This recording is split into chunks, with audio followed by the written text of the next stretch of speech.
We Make Movies Film Geeks podcast, episode number 96.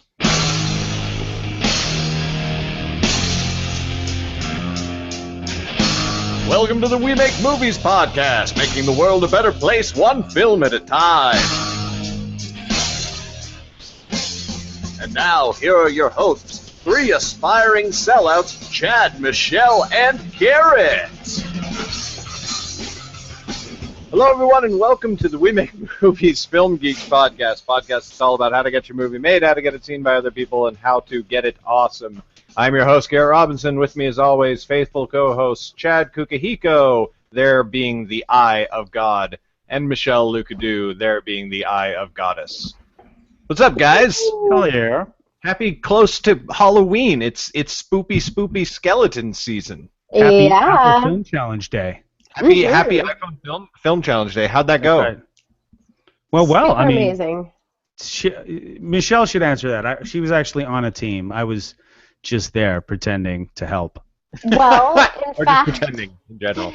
In fact, my segment is about it. So. Well, we'll just leave it for later. Okay. All right. Just wait. You have to wait and see. I'm exhausted. I was up until 2:30 last night, working on the newest, the latest, and the greatest of the books. So if I fall asleep in the middle of the show, that's why. I was up later. Okay? Only because I could not sleep. It's not a penis measuring contest. Chad. Content. But I already busted out my dick inch ruler. You know that a dick inch ruler has inches that are 2/3 the length of regular inches. I don't know if you're aware of this. Well, why? Because then it would mean more inches, right? Yes, because then if you're 8 inches. Yeah, absolutely. And it's designed to fit along the bottom, right? Because you always want to measure the bottom, not the top. We should probably move on. Mine has an upward curve, so. Should I take it? I feel like it's too easy, guys. It's just too easy. It's super low-hanging fruit. Yeah. It does hang pretty low. So check it out, people. Netflix continues to take over the world. Following last week's announcement of a Mexican video-on-demand company making some moves to retain some of their market share from Netflix's growth in Mexico, I read 2 back-to-back articles this week. I mean, back-to-back. Like, I was searching just through articles, and, I read an article about this, and then the very next article I read is about this.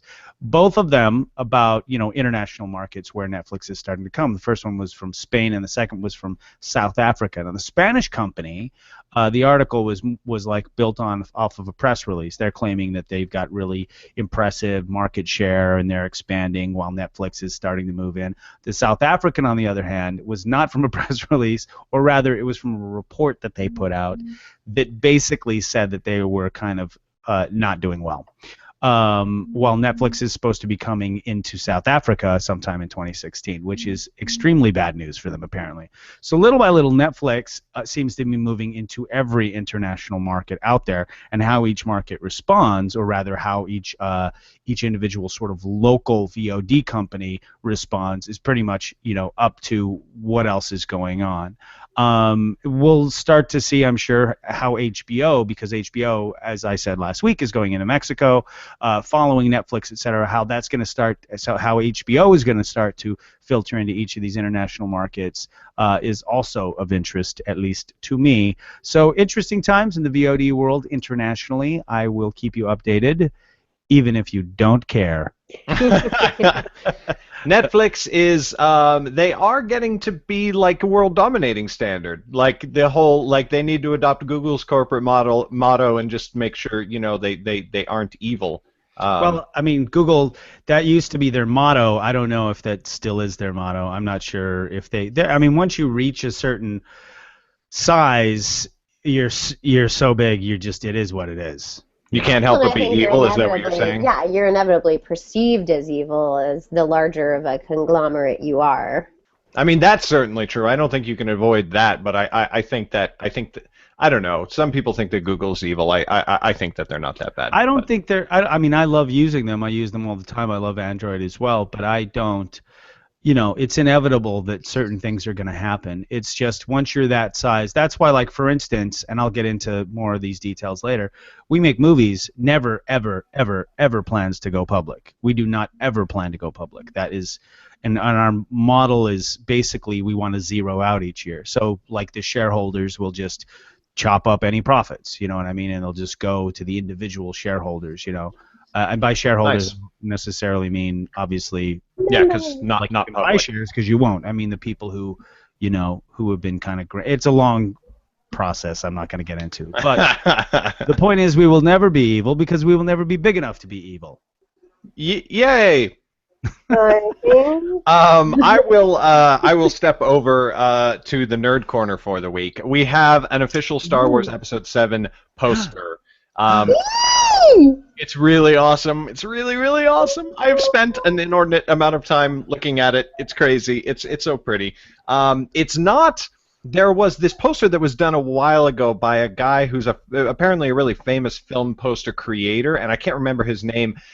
So it was an unofficial poster, and it was great, and I like the art style. But the new one feels like a Star Wars poster. You know what I mean? Like it's got all the faces, and it's got the spaceships, and but conspicuously, it does not have Luke Skywalker on it. It has Han and it has Leia, but there's no Luke. Huh. Which is obviously him with a helmet on or something. No, well, that would be very weird because that's a Sith. No, the helmet, like the pilot helmet. Oh no, that's not him either. That's No. we know who that is, and the guy and we know who the dark Sith person with the lightsaber is as well. So clearly, it's a conscious decision meant to provoke. Mark Hamill's not looking so hot nowadays, by the way. Well, but I mean, By the by. Yeah, but he's got a beard in the film. Like, I don't think that's the consideration. I think that they're just trying to make us talk about it, which here we are talking about it. We're talking about it. So it worked. And Where's Luke? And tickets go on sale tomorrow. Tomorrow. Oh, snap. It does. You know what it reminds me of? It reminds me of. I was looking at this. It reminds me of the Return of the Jedi poster. Yeah, there you go. One. It's like exactly like Return because it's got like the center and everybody's like going out from the center. Better than Return of the Jedi. I mean, when I was a kid, when I was a kid and Return of the Jedi came out, it was the best movie ever on the face of the earth. But in hindsight, it's not as good as Empire Strikes Back, and it was fun. It was like a film-wise, roller coaster ride. Film-wise, yeah. Yeah. So, I'm buying my tickets tomorrow, and you can too. And then we're 2 months and just a little bit away from a new. I bought my tickets. Yeah. I always buy my tickets as early as I possibly can. And I'm hopeful, and I'm cautious, but I'm really hopeful. I hope they don't screw me over. Come on, J.J. Abrams, do your thing. How would they screw you over? I mean, personally, screw you over. No, but I mean, honestly, in light of how awful the last 3 films were, how could J.J. Abrams possibly? He cannot fail. I mean, he's not. But it's not good enough for me to be better than the prequels. You know what I mean? Yeah, I don't know. I just think no matter what, it's gonna do extremely well. Whether or not it gets in the 80s or the 90s, I kind of doubt. I mean, it'll probably be in the 80s. I'm sure there's already going to be a whole bunch of people just waiting to shit on it, no matter what. Yeah. But it's a glorious time to be alive. That's how I feel. All I care is about is Brienne of Tarth. I'm very excited about her. Oh my God, she's so awesome! I can't wait to see her. Who's she in it? Yeah. She is the main bounty hunter on the bottom of the poster. Oh, in the big suit. In the almost Darth Vader stormtrooper. Yeah, it's not technically a bounty hunter. She's like a hunter, like an empire hunts She's like people Boba down. Fett. Yeah, except actually, like, she's an Empire soldier who does that, as opposed to somebody who's literally just paid job by job. What's the fun in that? Because she's fucking badass. I don't know. So how far after Return of the Jedi is this? This is like the same length of time as the films. Like, they're not trying to make Han, Luke, and Leia younger at all. They're like, that amount of time, like 30, 40 years has passed, and now they're turning over the new, government to the next generation of Jedi getting inside. excited I about know. I'm actually. You should probably change. You should probably move on because I'm Oh starting. my God, to the next generation. You just use the phrase passing it on to the next generation of Jedi warriors. I Who mean, did? The well, the he next started to. generation. The next generation isn't a Star Wars thing. No, I just said let's move on because I I'm. know. Oh, I said next generation. Oh. Let's move on, Michelle. Whatever. So speaking of getting geeky, I'm going to get geeky about horror. Yay. So for all of you horror fans out there, never fear. There will be a sequel to Annabelle. No. Annabelle. Not My The Conjuring. favorite of all the 'cause horror films. What? I don't know anything about it. Oh, God. Okay. So there's The Conjuring. You know what The Conjuring is, right? Yes. Okay, so there's this Sure. creepy doll in The Conjuring that's like, "Meep," and so like the creepy doll's like possessed and it like brings all kinds of horror shit to whoever has the doll. So everybody liked the doll, so they did a sequel called Annabelle, which like this doll is the ugliest doll that you've ever seen in your entire life. It's like so creepy and it's got this like porcelain face with like cracks and shit in it. Yeah. And so, like, you know, Annabelle, there's, like, this family that just buys a house, and Dad comes home with this creepy-ass doll, and he's like, "Hi, honey, look, this doll fits in with your doll collection. Ha ha." And then the doll's like, right? Anyway, so that's Annabelle. I'm enthralled. Right? So, anyway, Annabelle was the prequel to The Conjuring, but there is now going to be a sequel to Annabelle.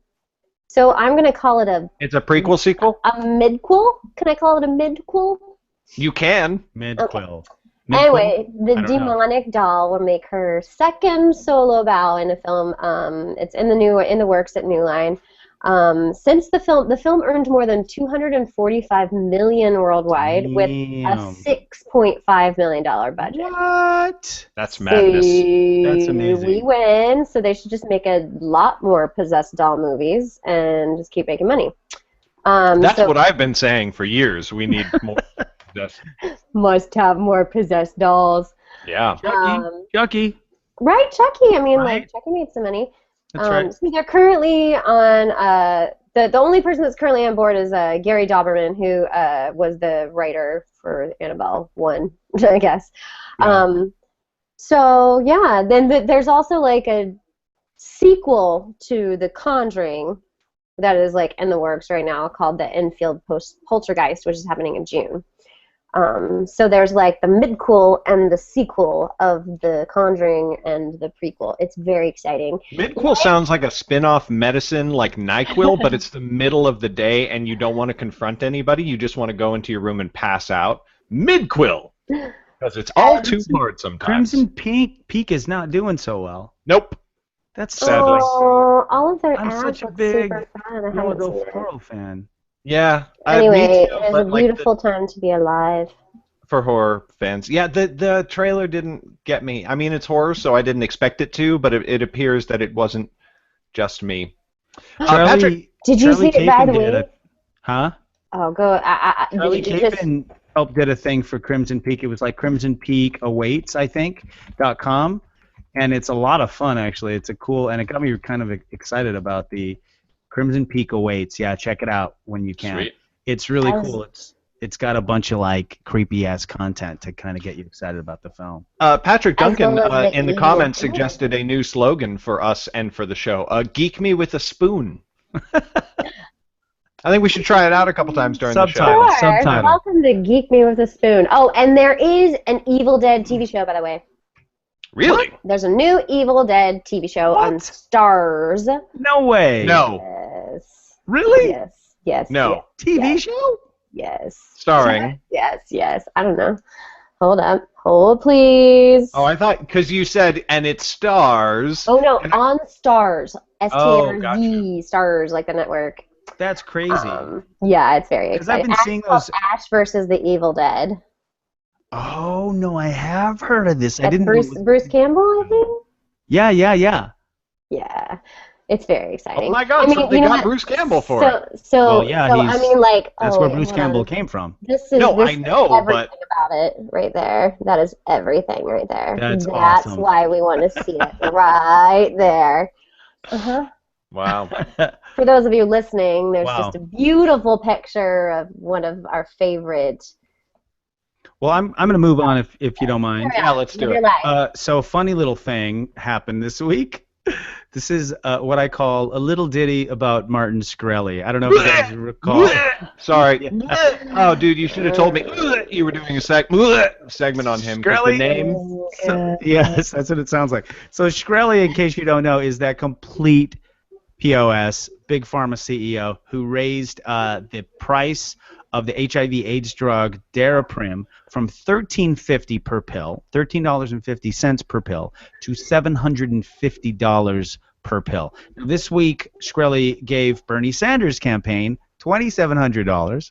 Sanders did not give the money back, but basically took the money and gave it immediately to a health center in Washington, D.C. that specializes in the treatment of patients with HIV/AIDS. Now, the reason why I'm talking about it is that this complete fucking idiot, Shkreli, decided to go to Twitter and he tweeted, I quote, "If at Bernie Sanders doesn't want my money, $, he can send it back to me. Keeping it and then donating that amount to charity means he's still accepted it." Now, this is the important part.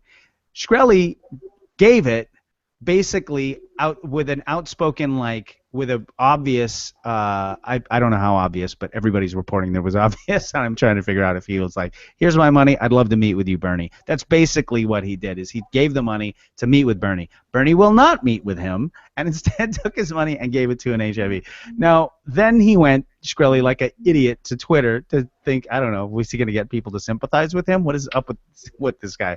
Needless to say, Twitter tore him a new one, and there's a whole bunch of wonderful tweets that you should read in response to him. A couple of chains that are very, very, very funny. I will definitely include the link. I got this from rawstory.com. I will include that rawstory.com link because they aggregated a ton of those tweets. I did enjoy several of them. One of them from @JoeAppiger, I hope I'm saying that right, said, 4 of your pills cost more than your donation, which is true and actually really fucking sad. It's the kind of thing that makes me want to jump on a plane, find Shkreli, and go punch him right in the face. But Why punch him in the face? Punch him right in the dick. Just right. I'd have to find it first. I see what you did. Most of the tweets just insulted him like a child, like we're doing right now. But it's just so wonderful because he's such a. I mean, it's just. To get somebody that evil, I mean, I don't want to get into the whole, this. There's a really amazing article. I haven't actually read the article yet, but I was listening to an interview from Robert Reich about this recent article where he talks about the pre-distribution of wealth, which people don't talk about because, like, redistribution of wealth is like this scary, scary word that people are using. But what he says is that there's so many people like this jackass Shkreli, where we used to have all these laws that kind of kept the market, fair, so that people with more money couldn't just bully other people, which is what the market does if you let it. Like people who say, oh, the market solves everything. No, it doesn't. It's just like letting the bullies run the playground. It's the same thing. That's, I'll just let the bullies run. You can't do that. People have to survive. You have to create a market like where people actually have some upward mobility. And anyway, so Robert Reich talked about this thing, the pre-distribution of wealth, and that people are ignoring all of the money that just gets sucked up from the middle class straight up to the people at the top. And there's so many different ways. He just listed a bunch of them. One of the big ones is this guy, like what Shkreli's doing. He bought basically a monopoly on this drug. And so he's using it to then, because people will live or die based on whether they get this drug, he's jacking up the price as high as he possibly can. And this is, anyways, I don't want to go too much into it, but it's, the fact that he went on Twitter makes me feel like it's open season, and we can talk about it on Film Geeks because, we're not a political show. But you get on Twitter, boom, digital. There you have it. What a fucking asshole. All right, I will jump on. We have a bit of a weird sequence today just because we have some extra segments. So it's going to be me and then Chad, and then we're going to get into the main topics. And trust me, audience, it all makes sense. I am extremely disappointed to report that Goosebumps is doing really well at the box office, taking the top spot. with 23.5 million at the box office. I say disappointed because I loved the Goosebumps books as a kid. They were the first things I ever wrote were like Goosebumps fan fiction and stuff like that when I was like 8. And the trailers for this movie look fucking terrible. They look so bad. So all of you people who are out there enjoying the film this weekend, screw you. You're wrong. And you're bad, and you should feel bad. What about the kids? Unless, Even of course, the kids? No, not the kids. Of course not. Unless, of course, I see the movie and it's actually like better than the movie trailer than the trailers make it look, which I highly doubt. And then you're fine. We're good. But I don't think you're fine, and we're good. I think you're assholes. Damn you. That's all. Short segment. Okay. I just wanted to vent. All right. Well, That is a a lot weird. of vehemence over was that after your time? Was that Michelle? That's a lot of vehemence over a kids' film. Yeah, well, it's like the Ninja Turtles. It's like, don't mess with my Ninja Turtles. My Ninja Turtles are fine, and don't put them in Michael. Yeah, don't put them in Michael Bay's hands. I'll fucking destroy you. I wanted to watch the movie, and Kendall refuses. She's like, if you're gonna watch it, you better watch it without me. I will never be anywhere near it. So. Wow. Yeah. Anyway. Okay. Good times. That doesn't work though, because my kids want to see the Ninja Turtles movie. So it has to be in the house. They still haven't seen it, or have they? No, have they seen the original?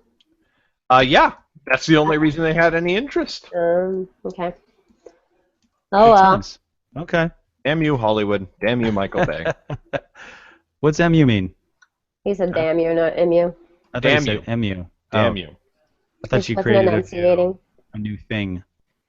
So anyway, but what would it mean if it had to mean Emu. something? It would actually be Muck emu. you. It was an attempt to say emu. Muck you. Muck you. Chad, you gonna do your third thing? I know that we're fine. I was having fun with the you. So something really, Sam and I, if you're watching this for the first time, you probably know that Sam. You probably don't know, but Sam Messman is the CEO. I am the COO. Alon O'Connor is the CFO. And there's a whole bunch of other people in the group. I'm the SOO. She's the, I don't know what that is, but Fun she's. operation officer. Anyway, Sam and I went to an event in San Francisco this week. We went Tuesday and Wednesday. It was at a thing called Scale, which was this really cool, convention for startups. This guy Jason Calacanis, he's been around for a while in the VC and the venture capital startup scene. He started a company, I think, back right as the bubble was starting to happen, and sold it right before. And ever since then, or whatever, he's been investing in other companies and helping them grow. And this thing that he does every year, he's been at least done for the past few years, it's called Scale. And if you're a founder of a company, you can come for free, which is awesome. And the event itself is really free because he basically has a bunch of people who are startups, some VCs, some of them recent success startups, and what they're doing really well at their company. He's having them come and present about it at this thing. And it was amazing. It was really, really, really cool for We Make Movie. I mean, at least, for me it was. And it was very, because I felt like before we went, I had kind of this rose-colored glasses idea of where we were. And then after the end of the 2 solid days of just nonstop, and there were some of them were really short. Some of them were 20 minutes. They just crammed a ton of really amazing material in very short amounts of time. And at the end of it, I feel like those rose-colored glasses are gone. We're not quite where I thought we were. We're not as close to really doing as well as I had hoped, as I thought we were. But it's marginal. And the best part about it is now I feel like never before I see what is required to get us there. And so we're going to be, basically, and there's so much. I don't have time to get in a lot of the details. I mean, kind of the main thing that is important for us to know is that our product, as it were, is our community. We create a live community, and we're doing we've done a pretty good job at it. We support ourselves based on that community because the people are pitching in. But how is that scalable? Meaning, how can we extend this to larger and larger amounts of people and quicker? You know what I mean? How are we going to pull it like a Uber, you know what I mean, when Uber really blew up, or you know what I mean. And the question is, and the answer to that is we don't really know, you know, and that's what we got to kind of figure out. Obviously, we have to sort of extend that community digitally somehow, and that would be. I actually know. Yeah. I happen to know, not to burst the bubble, but the answer is 42, as in all things. Wow. Hitchhiker's Guide to the Galaxy, nothing, sorry. Yeah, I'm sorry. I know, Just I know. carry on, We carry all on. know, Pretend I we said read it. nothing. I'm sorry. Good stuff. Well, anyway, that is the main goal. But this is the cool thing about what we're trying, the company that we're trying to create, is right now we're appealing to one specific audience, filmmakers. But what we want to do in time is also create sort of a driver rider thing, like how Uber and Lyft they basically have two completely different audiences, and they're connecting them. That's what they're doing. Mm-hmm. That's exactly what we want to do with filmmakers and audience. And as some of our projects start to do better and better, I'm very optimistic about Off the Grid, for instance, we'll be able to really hone that in. And so the goal is to have the community, everything so that, let's say, for instance, in 5 months, Off the Grid gets bought, the people who buy it or whatever, it gets licensed, whatever, a lot of press happens for it. People are like, who the hell are these guys? If we have our digital side ready to roll, then we're going to be, then boom, and then that cycle will begin in earnest, for the first time. And then we can become something that is, I think, really spectacular, what we've always wanted to be. So that's kind of the goal, just in a nutshell. How we're going to do that, I feel like for the first time I know how we're going to do that. And, the coolest thing I think about it is that, just in general, not just about We Make Movies, but what is really, really interesting when you see that sort of the technological advances that people are making, this entire sort of shared economy move. I don't know if you guys follow this at all. Obviously, I do, and I talk about it every time on Film Geeks. But that sort of innovation, this sort of innovation of saying, you know what, all these old models, let's disrupt them. We can do better. And not through undercutting them, but actually creating a better product. Something that is more efficient, has fewer middlemen, and innovates. I mean, it is honestly, in light of all this insanity, like what I was just talking about with Shkreli and all this pre-distribution of wealth and stuff like that, the one major sort of, and ironically, market-based solution to all this shit is this whole shared economy thing. And I think it's fantastic. And watching this, at scale, it was really optimistic, seeing all these really cool companies coming together, getting, people to use them, and weird as it might sound, like kind of making the world a better place little by little. Yeah, that's super awesome. I think it's like that just, I mean, in addition to the specifics, that just sort of highlights how important it is to go to events with other people who are doing the same thing that you're doing. That has been the most valuable thing that I've done in the I started doing that last year, and it just it makes a huge huge difference. Absolutely. That's super, super cool. It was where, in San Francisco? San Francisco, yeah. It was at this place called Fort Mason, which is a big fort, but there was like a couple down on the dock, and I was just imagining some of the ships in World War II. I'm kind of a history freak. God, they must have been so right there. But it was a cool place. Jason Calacanis, really, really cool. I mean, and it's smart for him to do that from the point of view of, if he's trying to find the best businesses, the best new startups to invest in. Yeah. Obviously, he's gonna do this kind of thing, but the fact that he's basically the founders giving it away for free, that's fantastic. Yeah, it's really cool. Yeah.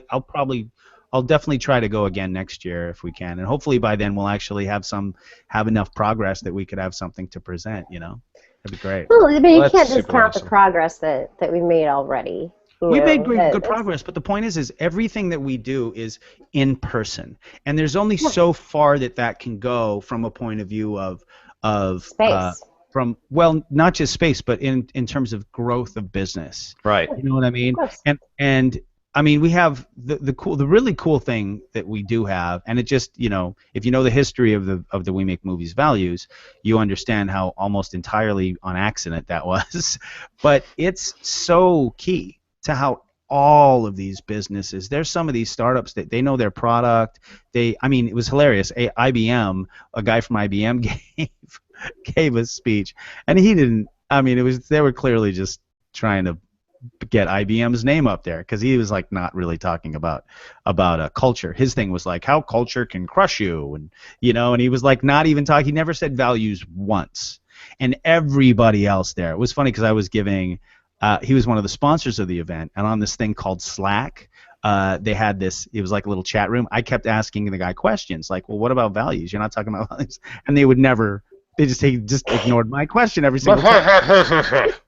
But it wasn't the IBM guy. It was Calacanis who was fielding the questions, and I think he was like, "Yeah, that's his sponsor. I'm not gonna be offensive to him." But it was, it's such bullshit. Like it was just such like a PowerPoint, like so stupid. That's funny.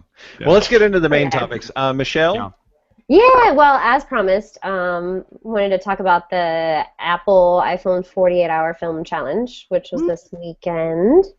It was super awesome. It was fun. I think my team, it was me and 3 other folks, we made a good film.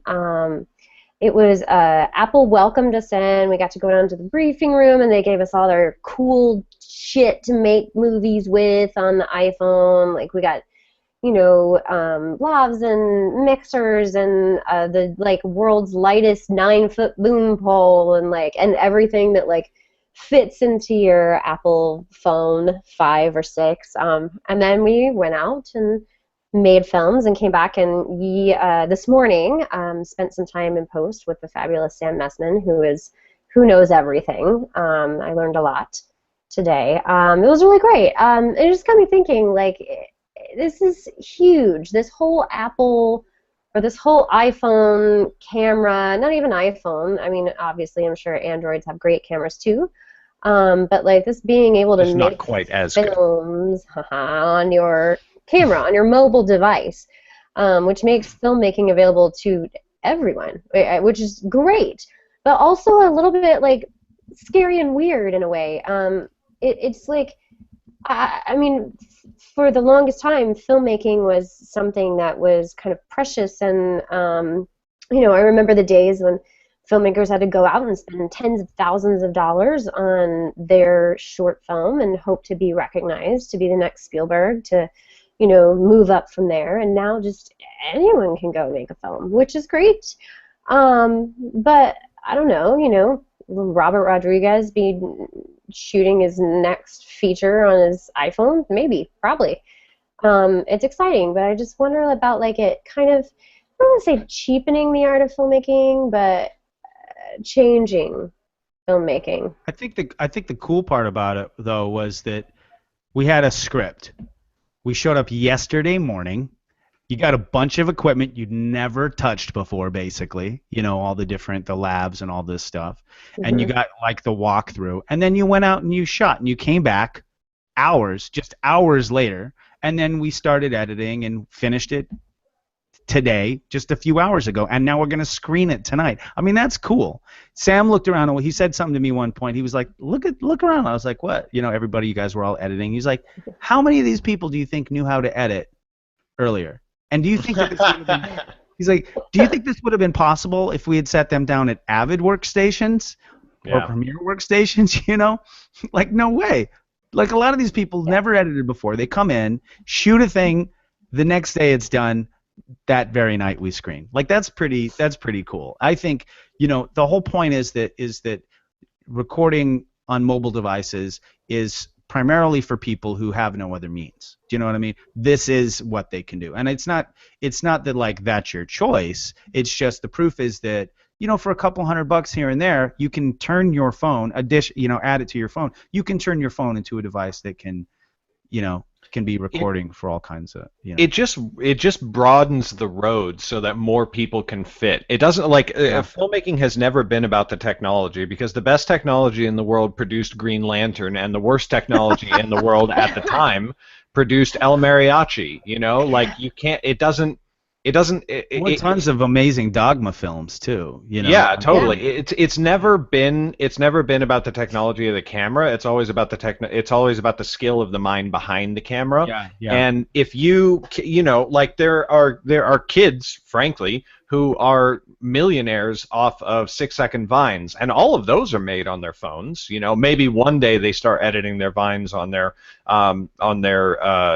computers with an actual editing program. But those people then go, look, I know how to make something, and I'm already a frickin' millionaire, and I have, you know, this huge following.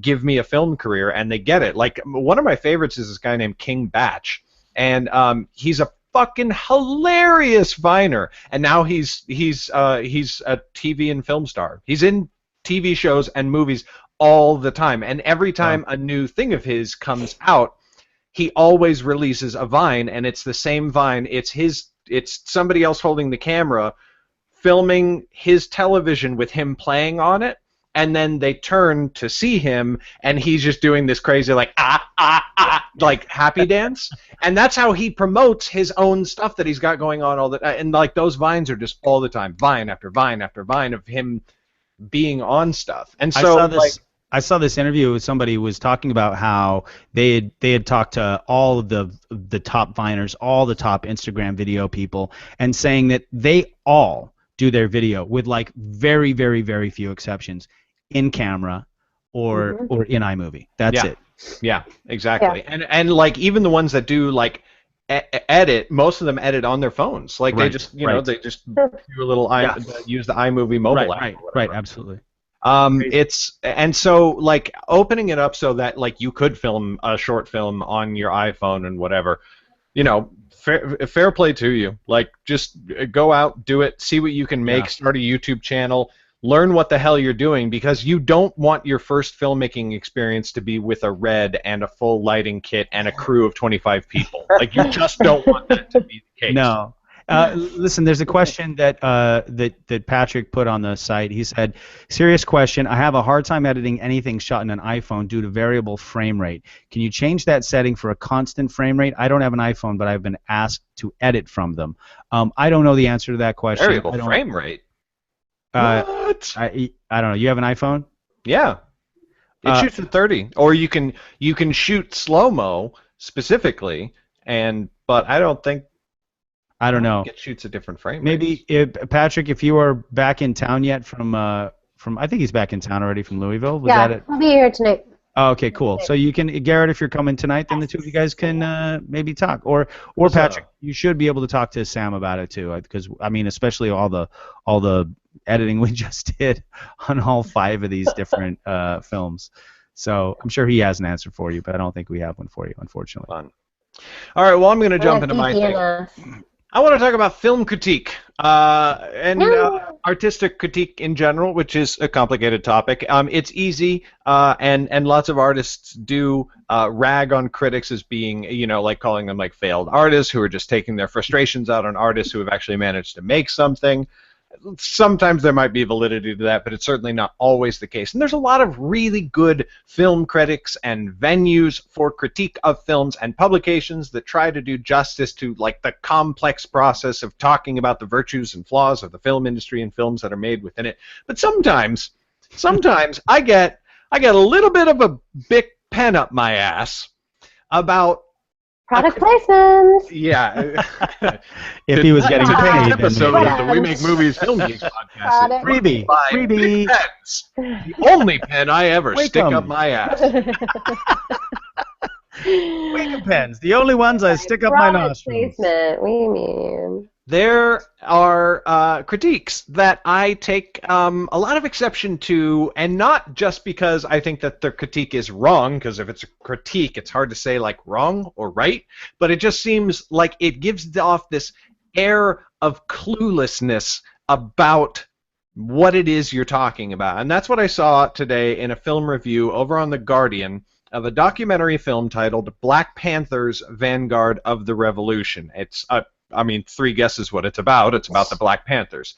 And the film relates the Black Panthers to, you know, what's like everything since. Everything like racially connected in America's history. The civil rights movement, all the way through today, and the Black Lives Matter movement, and so on and so forth, pointing out how like the subject matter of the film just covers like the roots of all of that movement and where it came from, with a specific focus on the Black Panthers. And the reviewer, it's a review where like he doesn't pull any punches on the problems that he sees in the film, both technically and with the content, but on the whole seems to be like trying to say something positive and good about it, and pointing out, if not like like sometimes when he feels it's inaccurate, he still sees it as important. But from like the second paragraph, these alarm bells start going off in my head, because it's written in this language that is the same language that we hear in the media and from news reporters all the time when they're discussing black victims of police brutality versus the predominantly white police officers who, committed the brutality, and then, black criminals versus white criminals. Black individuals are, like almost universally referred to as thugs, who come from like troubled homes and had difficulty in school, and another type of language entirely is used to describe white people, kind, funny, so quiet, such a surprise that he would do anything like this, oh my god. And it's like, it's fucked up, and it's everywhere. And it's all through this article, like right off the bat, he's like, this guy was, he's just talking. He's not like, he's supposed to not be, he's not supposed to be expressing an opinion, but he's talking about the subject of the film, and he's like, blah blah blah was a thug who grew up in a tough neighborhood and got a gun at the age of 10, and I'm just like, what the fuck are you doing? And of course I look up the author of the article, and he is the whitest of all possible white dudes. And so, the white people that he does talk about in the critique of the film, which he's supposed to be being objective about, are like polar opposites of the way that he discusses the black people. It's just like, if you don't even know that phenomenon exists well enough that you can be aware of it and watch out for whether you're doing it in your own work, like, artistic critique is complicated enough, and we don't like need to involve ourselves in the same gross basic errors that surround the art form and the culture that the art form is trying to speak about. So please, if you're going to go around bandying critique of film or art in general, just make sure you have a clue first. I don't know. I don't think that's too hard to. It'd be like something. It was the name of the film was no, not Black Panthers, Vanguard of the Revolution, and it's on The Guardian. And it like on a less charged topic, it would be like somebody reviewing the movie Pixels and not knowing anything, like never having played a video game in your life. It's like, if you don't know anything about what the movie is about,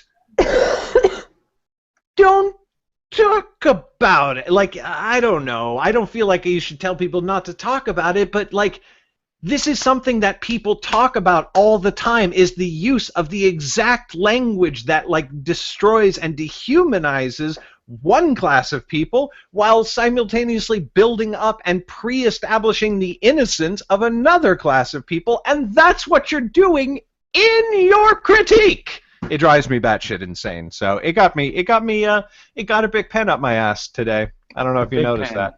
Yeah. I will say one of my favorite things about Garrett B. Robinson is how many words he can say in one breath. When he gets excited, like you think he's going to take a breath, and then his voice keeps like, like, it's really impressive, Garrett. I got that on my YouTube channel quite a lot. It's like, dude, you just need to breathe. Yeah. It's circular breathing, huh? You've mastered the art of circular breathing. I do kind of, yeah. What did Tenacious D call it? You can breathe while speaking. Yeah. What did Tenacious D call it? It was you remember that skit on their first album? I don't. It's like endless singing or inward singing. Inward singing. So you're breathing. You're speaking while. Yeah, yes. Half of my words are said while actually inhaling. Yes, yeah. But that's how they do it. You'll never know which ones are the inward speaking words. There you go. I want to test that. Anyway, rant over. Okay. Okay. I don't know how to respond, so I think I'll just continue if that's okay. I agree. Don't. Well said. Well hashtag said. know Well what said. the fuck you're saying. So Well said this indeed. week in original content, Vimeo apparently sold a recent original show, High Maintenance, to HBO, and Is it now about me? probably. Hilarious. So No, now- I'm going to take a guess that it's about drugs with high being in the name. I don't know. I have no idea. Never heard You of don't know it. what the show's about? No, I'm going to look that's it not up. that's not the point of the article. It just surprised me. High maintenance. And the Well, why first don't I thing I see is continue? a picture of a marijuana leaf. Okay. Allow me to continue. Now Yeah. that they sold this show to HBO, they're going to make more original content. Now, how people stumble onto these shows, I don't know. It's a bit of a mystery because Vimeo is really good at hiding their original shows. I mean, I just went to the website to see how to reach their original shows, and I finally tracked it down. It's vimeo.com/on-demand. Now, you have to know the whole URL, and in fact, you're not going to be able to see it from when you first go to their website. In the sort of internet development world, there's a term called below the fold, and that's anything that you have to scroll down to see. And so anything that talks about their on-demand stuff, I don't see, first of all, original anywhere. I just see, it's all below the fold. So anyway, the point is, Vimeo's got to get their shit together. They don't know. Now, Hulu, on the other hand, like, they have some original shows. They have a really, really good one that I've started watching called Casual, and it's a Jason. Oh, so well written. Yeah, so good. Michaela Watkins is in it. It's really fantastic. It's got that patented Reitman, uncomfortably real, awkward hilariousness with Watkins as a recent divorcee. She's a therapist, single mom, and she's trying to get back into kind of the dating scene since her husband just divorced her. But she's kind of living with her brother, who developed a dating website himself and then uses that website to set himself up with all the very best dates on his own site. It's a really funny, extremely awkward, very inappropriate show. Fantastic. Yes, it's like the very best kind of original programming, in my opinion, because it's like exactly the kind of thing that would never in a million years air on network. And it's Reitman. I mean, so good. What was the name of Juno? He did Juno, bunch of things. Oh, wow. Yeah. So, one thing I'm curious about with Vimeo is whether they plan on actually, sort of promoting their on-demand to an actual audience, or if they're always going to try to. I mean, it seems to me they have such a wonderful platform. Why aren't they using it to actually promote? I mean, they're kind of. I know you didn't mean it this way, but that kind of sounded passive aggressive. Like, are they planning on promoting their shows to an actual audience? Like, well, there's nothing passive about it. I'm actually out, because it's a waste. It's such a complete waste for them. They have such a market. It's just poorly, you know what I mean? They're just run not well, and they need to figure that out. I mean, yes, I'm sure they're making okay money from what they're doing, but if they're going to try to break into this market, do it. Do it for real. Don't, you know what I mean? Your people are already coming sort of more from word of mouth. It's all sort of filmmakers. It's all sort of it's shooters, photographers, stuff like that. That's all the premium stuff. Either that or create a different title for your on-demand product. Create a different product that is not Vimeo. It's like, you come up with a cool name. You know what I mean? Because if you're just going to be a production company for other people, it's just you're throwing money down the drain, in my opinion. You have so much. You have a whole website. You know what I mean? That's already doing really well at one thing. You know what I'm saying? You can either pivot or you can just keep doing what you're doing and hide all your stupid on demand. And it's such a waste, such a complete waste. Yeah. Yeah. Yeah, I have I don't know, this might be really an unpopular opinion, but I always thought Vimeo was just kind of the worst. Like, I don't like the website at all. And everybody's like, oh, Vimeo, like, it's where you go if you want your video to look really good. And but it's like all the shooters I know love it, and I don't which necessarily is blame them. fine. Like, if all you care about is that your video, when it's playing, looks good, then fine. But my problem is, if I put a video up on Vimeo, 9 times out of 10, I get people complaining it's stuttering, it's hitching, it doesn't play well. Yeah. Which is why YouTube's video doesn't look quite so well, because they feed it to the computer at a data rate that the computer can actually play. Like, you know what I mean? Yeah. So, Vimeo refuses to like optimize, and that's exactly the problem. Yeah, a lot of people, they don't have they don't have the internet, or they don't have the but yeah, no, I completely agree, and that is exactly the case. Like YouTube will optimize at so many different levels, and the player can tell if it's lagging, because it'll automatically jump you down to the next resolution down. That's right. And which is exactly why all the shooters hate it, because they want it to show at the optimum. And it's a bit of a pain if you have crappy internet, or if somebody you want to see your film has crappy internet, because they just can't really watch it at all. Right. You got to just send Well, them inevitably you lose viewership then, because people get frustrated and they're like, I don't have the time, and because of that, and because I don't know, like they feel like YouTube without some of the sort of like genius things that made YouTube. Like they feel to me like the pure artist who would rather make pure art than, like, I don't know, like be big and successful. I don't know, like. That's a bad way to put it, because I would rather, like, I want my art to be good too, but like I also want to succeed in life, and like they put off the air, even in the emails that they send. Like, they're always like, I don't know, it's weird. I just I am not holding my let's link it back to the topic this way. I'm not holding my breath for Vimeo to get their shit together. Yeah. That's how I feel about it. Yeah, it's a shame. Yeah, I'm with you guys. I've never been a Vimeo fan, but it's there. But none of us are shooters. Every shooter I know adores it, and for sure. Yeah. I don't blame them. That's what they're into, Yeah. All right, we are going to start migrating towards the end of the show. As always, we ask that whether you watch us live or whether you listen to us on the audio feed afterwards, please pop over to iTunes and give the show a rating and a review if you'd be so kind. It takes you 30 seconds, and it helps us build the community up and get more listeners. It's just a good thing to do. This Wednesday is the Writers' Workshop, the flagship event for We Make Movies. Come by the Theater Asylum at 7:30 p.m. in Hollywood. Check it out. We have scripts being read. They are from the community. They are being read by members of the community, and they will receive critique and feedback from the community as well. And you get to hang out, and we go out for drinks afterwards. It's a really fun thing. And then somebody is typing a thing. Chad wants to say a thing after I tell everyone about Patreon. Or I could do it before, if you'd rather. Do it. Yeah, I'd like to end with Patreon. Go for it. This is the. Oh yeah, what's happening tonight? Oh, so the screening is tonight. Yeah. Definitely come by 3 clubs tonight if you want to see the crazy films. When's it start? It starts at 7 p.m. at the 3 clubs. I think it's $5. I don't know if, because it used to be free, but I think it's $5 now. Yes.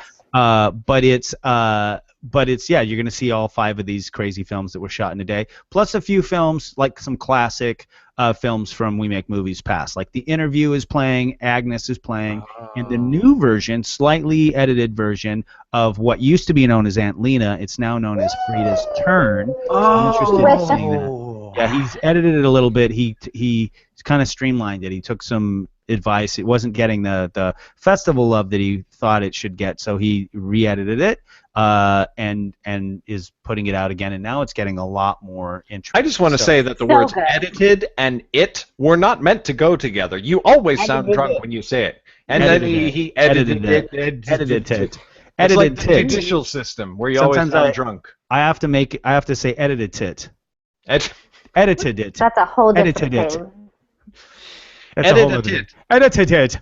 I have to go edit a tit.